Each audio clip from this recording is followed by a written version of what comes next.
Mimi ningependa kukuambia Mheshimiwa William Samoei Ruto si rais wa kutishwa. Na wale wanaokuambia wanataka kuchukua mali yao walikuwa wapi?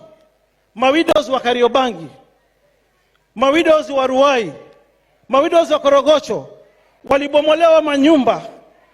Hatukusikia sauti zao wakiwa mama wa taifa hiyo wakati.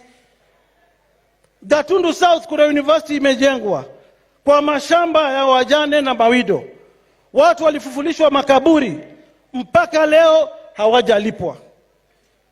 Ulikuwa wapi hiyo wakati kijana wako akifanya haya maovu yote?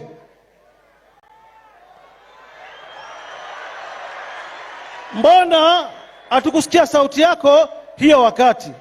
Sisi tunaomba heshima kwa rais wetu, hana haja na mali yako. Ushuru lazima watu wote watalipa.